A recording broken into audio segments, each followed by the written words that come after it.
الله أكبر الله أكبر الله أكبر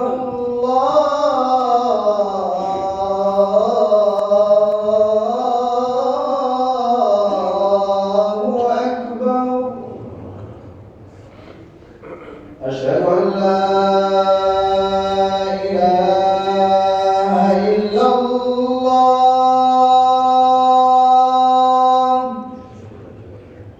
أشهد أن لا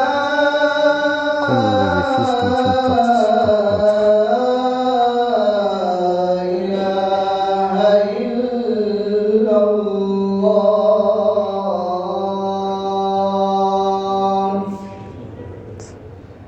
أشهد أن محمدا رسول الله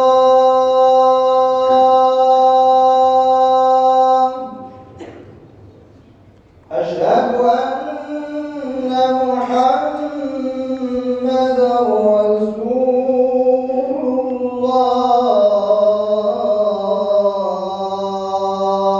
الله حي على الصلاة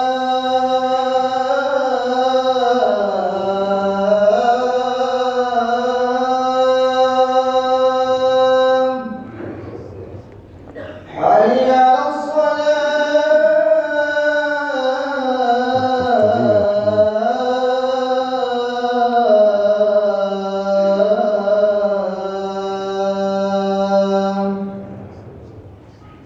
حي على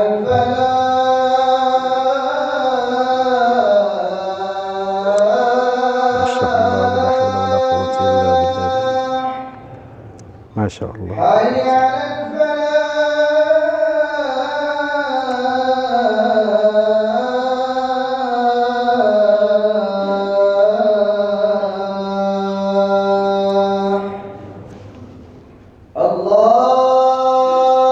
الله أكبر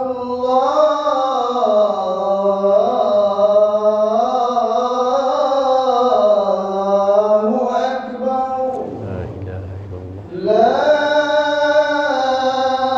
إله إلا الله لا إله إلا الله لا إله إلا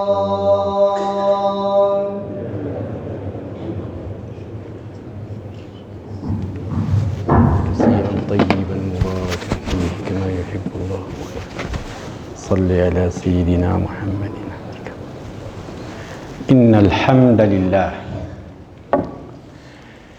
إن الحمد لله نحمده ونستعينه ونستغفره ونستهديه ونعوذ بالله من شرور أنفسنا ومن سيئات أعمالنا من يهده الله فهو المهتد ومن يضلل فلن تجد له وليا مرشدا ونشهد أن لا إله إلا الله وحده لا شريك له ونشهد أن سيدنا محمدا عبده ورسوله ومصطفاه من خلقه وصفيه وخليله بلغ الرسالة وأدى الأمانة ونصح الأمة وكشف الغمة وجاهد في الله حق جهاده حتى أتاه اليقين اللهم صل وسلم على سيدنا محمد بن عبد الله ما اتصلت عين بنظر وسمعت أذن بخبر أما بعد عباد الله ماذا نقول وما المواضيع التي يمكن أن نخرج من خلالها بعد صلاتنا بنتيجة تنعكس على حياتنا وسلوكنا وممارساتنا؟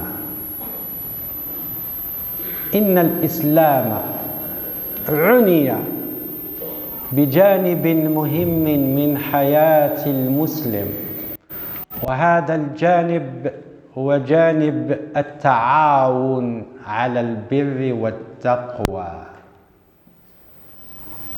فكيف يتعاون الناس؟ المتفق عليه أن الله تعالى جبل النفوس البشرية على التعاون فيما بينها، فلن تستقيم حياة الناس إلا بالتعاون وتبادل الخدمات فيما بينهم وتعارفهم وتعاونهم. وقد قال الله جل وعلا: يا أيها الناس إنا خلقناكم من ذكر وأنثى وجعلناكم شعوبا وقبائل لتعارفوا إن أكرمكم عند الله أتقاكم.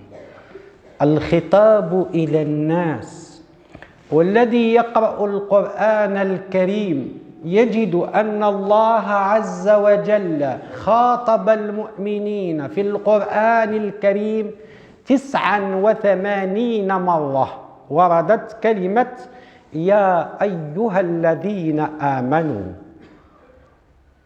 يا أيها الناس، ويا أيها الذين آمنوا. فالخطاب حينما يكون للمؤمنين يتعلق بأحكام وتوجيهات وأوامر ونواهي، حينما يكون الخطاب للناس يتعلق بجانب الاعتقاد فيهم.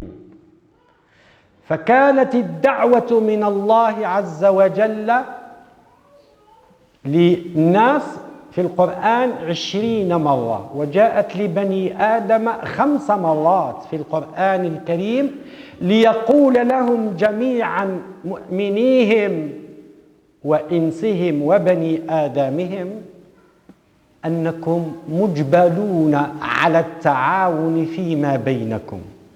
فهل يظهر التعاون في حياة الناس اليوم إلا ما رحم ربي؟ وباب التعاون باب واسع جدا، إلا أنني سأحاول أن أخصص فيه جانبا مهما، وهو جانب العمل التطوعي أو العمل الجمعوي.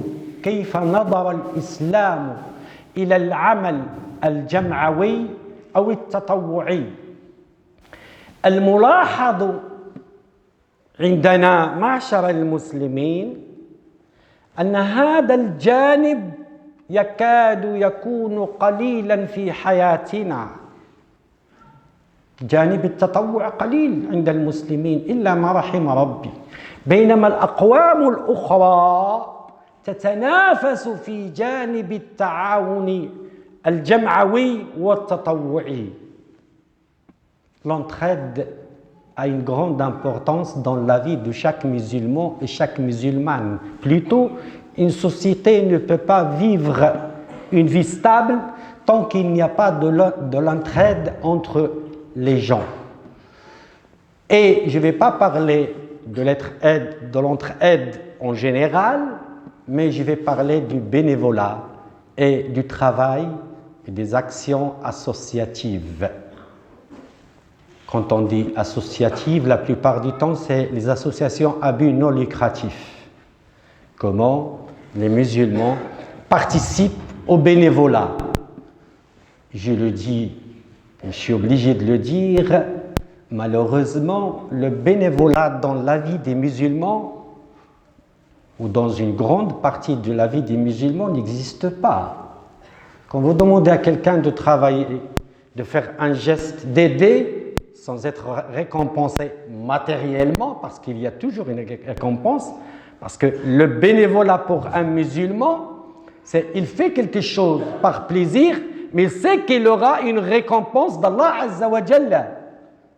Le prophète l'a dit, Allahu fi auni al-abd, ma dama al-abdu fi auni akhi. Le croyant, pour un autre croyant, c'est comme l'édifice dont une partie supporte l'autre. كالبنيان المرصوص يشد بعضه بعضا. C'est ça la situation des croyants normalement dans la vie d'une société musulmane.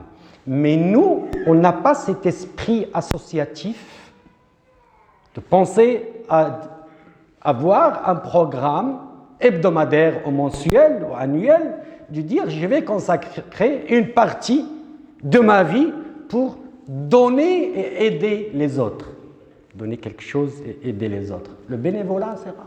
Sachant que c'est un terrain fertile, sachant que c'est le meilleur terrain où le musulman ou la musulmane, parce que pour nous, le musulman et la musulmane doivent donner de leur temps pour les autres.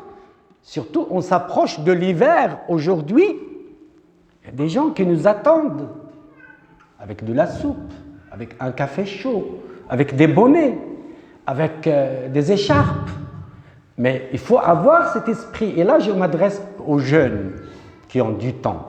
Organisez-vous dans des associations, des groupes, pour aider, pour s'approcher des autres. Parce que l'islam vous incite à être ainsi. Mais est-ce que le bénévolat s'arrête au niveau de donner seulement à manger ou à boire ou une couverture? Non, c'est plus que ça. On peut s'organiser, vous les jeunes, des groupes, je sais qu'il y a des cadres ici, je sais qu'il y a des mathématiciens, pourquoi pas organiser des groupes qui donnent des cours de soutien pour leurs proches, leurs voisins, leurs amis? Pourquoi pas? C'est du bénévolat. Tu consacres 4 heures par semaine ou 2 heures par semaine, tu aides 10 ou 5 enfants, ça fait du bien. Tu seras récompensé. Ne pense pas à 50 € par heure que tu touches quand tu travailles ou 60 €. Maintenant, c'est passé à 70 € les heures supplémentaires. Mais pense à Allah Ta'ala qui va te récompenser dans l'autre monde. Et tant qu'on n'a pas cet esprit, parce que cet esprit associatif et du bénévolat ne mène à quelque chose de très important qui s'appelle la solidarité. Et la solidarité nous mène vers la fraternité. Et quand on lit l'histoire du prophète sallallahu alayhi wa sallam, quand on lit l'histoire de l'islam, on trouve que le premier bénévole, c'était le prophète sallallahu alayhi wa sallam. Avant la révélation, il a participé à la construction de la Kaaba. Quand les musulmans, quand les Arabes de l'époque ont constaté que la Kaaba va tomber, ils ont essayé de la rénover. Et lui, il a participé, étant donné le litige que vous connaissez très bien entre les tribus arabes, qui sait qu'il va mettre la pierre à sa place, et ils ont choisi. Il s'est proposé aussi le prophète sallallahu alayhi wa sallam. Le prophète sallallahu alayhi wa sallam a participé à la construction de la première mosquée à Médine. Et il a participé, il est toujours présent quand c'est des bénévolats, parce qu'il sait que le bénévolat n'est pas gratuit. On dit à but non lucratif dans ce bas monde. Mais pour un musulman, quand il agit bénévolement, il sait que Allah Azza wa Jalla va le récompenser. Mais pourquoi on est loin de ce domaine? Et là, je parle aux jeunes, même aux adultes. Mais pourquoi on est loin de ce domaine? Parce qu'il est très important dans notre vie. « Wa ta'awanu 'ala al-birri wa at-taqwa » Il est où l'entraide? أين هو التعاون؟ في ناس في المستشفيات يحتاجون لمن يعودهم لا من يعودهم في ناس في المستشفيات يحتاجون إلى brosse à dents ou une serviette qui coûte 3 €, 4 €, mais personne ne se déplace. Il y a des gens qui ont besoin de l'aide pour déplacer un meuble ou quelque chose comme ça, mais personne ne pense à eux. On doit s'organiser. On doit avoir cet esprit de bénévolat et de participer à la vie sociale en passant par ces actes et ces œuvres qui sont toujours bénéfiques pour un musulman. Et le bénévolat ne s'arrête pas ici, même ailleurs, même à l'étranger. Je connais des jeunes qui partent à l'étranger pour aider les gens, pour creuser un puits ou bien pour faire passer un chemin. Tout ceci, c'est magnifique. Parfois, quand vous aidez quelqu'un, ça dépasse prendre une retraite dans la mosquée du prophète sallallahu alayhi wa sallam un mois. يعني لأن أسير في قضاء حاجة أخي خير لي من أن أقوم في مسجدي هذا 40 يوما أو شهرا كما ورد. C'est mieux que quand tu vas avec quelqu'un l'aider, tu arrives à l'aider ou pas, disons si tu avais l'intention, tu t'es déplacé, Allah Azza wa Jalla, il te récompense mieux que celui qui a passé des nuits et des nuits à faire des prières et des prières dans la mosquée du prophète sallallahu alayhi wa sallam. Vous imaginez la valeur d'une prière dans la mosquée du prophète sallallahu alayhi wa sallam? Extraordinaire. Mais il y a quelque chose aussi extraordinaire qui est se déplacer avec un frère, une sœur pour lui rendre service. Tu arrives ou tu n'arrives pas, Allah il te récompense. Cette culture commence à disparaître de notre société malheureusement. Cette culture qui existait chez nos parents, chez nos ancêtres, commence à disparaître. Chacun dit, bon, après moi le déluge, et tiens, moi j'ai pas de temps. Vous voyez, parfois il y a quelqu'un qui, je parle des endroits où il n'y a pas assez de voitures, ni de bus, parfois il y a des gens qui frappent chez vous et vous avez une voiture dans le garage. S'il vous plaît, mon frère, il a 40 degrés de fièvre, je veux l'emmener à l'hôpital, j'ai pas de voiture. Ah, tu sais, j'aimerais bien, mais descendre au garage et fermer et tout. Franchement, je ne fais pas. هاك يقول لك هكا والله أنا بغيت نساعدك لكن يا أخي حينما يأتيك إنسان لقضاء حاجة أخيه اعلم أن الله تعالى أرادك للخير. اعلم أن الله أرادك للخير. وفي الحديث الصحيح الذي ورد عن رسول الله صلى الله عليه وسلم حين يصف يقول يأتي أناس من أمتي على منابر من نور يغبطهم الأنبياء والشهداء قيل صفهم لنا يا رسول الله. هم ليسوا لا أنبياء ولا شهداء. قال هم أناس من أمتي تقضى حوائج الناس على أيديهم. قضاء حوائج الناس أخي الكريم، أن تقضي حاجة أخيك المسلم، أخاك الإنسان، أن تقضي حاجة إنسان مهما يكن. لأن الرسول صلى الله عليه وسلم قال في كل ذات كبد رطب صدقة. الخير ازرعه أينما زرع، لا يمكن أن يضيع. لا تقل لا هذا مسلم وهذا غير مسلم، هذا من بلدتي وهذا من غير بلدتي. افعل المعروف فما ضاع قط خير أينما زرع. وهذه الثقافة وهذه النظرة الإيجابية للحياة مع الأسف تكاد تنعدم من سلوكياتنا ومن أخلاقنا، مع أن ديننا يأمرنا بذلك. الرسول صلى الله عليه وسلم يقول مثل المؤمنين في توادهم وتعاطفهم مثل الجسد الواحد إذا اشتكى منه عضو تداعى له سائر الجسد بالسهر والحمى. هل نحن كعضو واحد ونعلم أن أعضاء كثيرة من مجتمعنا تشكو وتتألم ولا من يرحم؟ فلا بد من إعادة التفكير، ولا بد من توجيه حقيقي للشباب وللشيوخ وللنساء وللرجال حتى يعود التعاون والتراحم والتآخي بين الناس. ذلك ما نرجوه من وراء هذه الخطبة. أقول قولي هذا وأستغفر الله لي ولكم ولسائر المؤمنين فاستغفروه إنه هو الغفور الرحيم.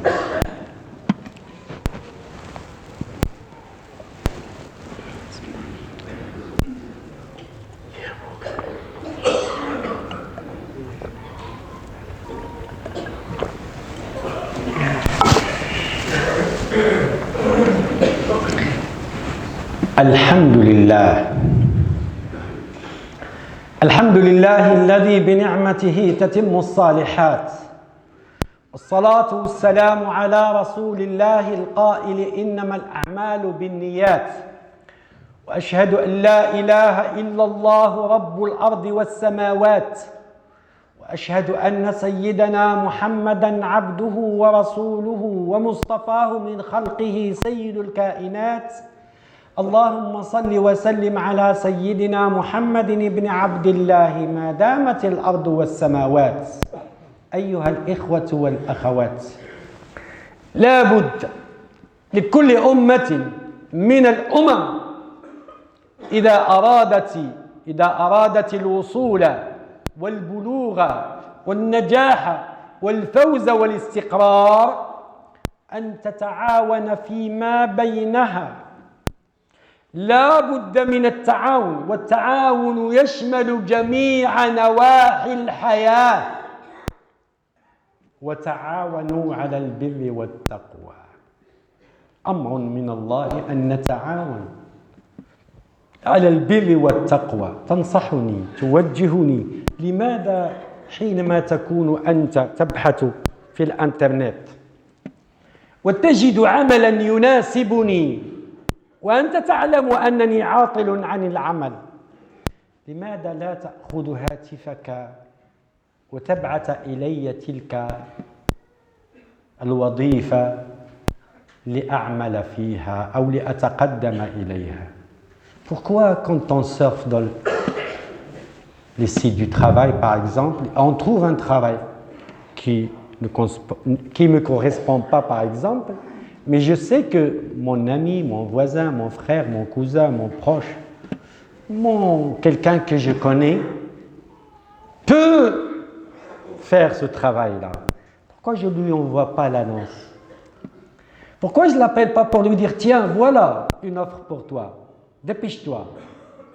Pourquoi on n'a pas cet esprit, malheureusement? Ou bien la plupart, il y en a qui l'ont, alhamdoulilah. Pourquoi la plupart ne pensent pas ainsi? Sachant que c'est le devoir de chaque musulman. On est tous l'édifice qui est soutenu les uns par les autres. On représente tous les pierres d'un édifice et on doit s'aider entre nous. Tant qu'on n'a pas cet esprit, on ne peut pas avancer. ما دام لم يتحقق فينا هذا المفهوم الأخوي التطوعي، ولا بد أن نفكر أيضا في العمل التطوعي يا أخي. وأتمنى أرجو الأسبوع القادم أن يفكر مجموعة من الشباب بإنشاء جمعيات إما لمساعدة الأطفال في دروسهم أو لعيادة المرضى أو لتقديم خدمات معينة. Vous imaginez rien que le fait de s'organiser 5, 6, 7, 8, une association et puis on dit tiens, on va nettoyer les rues.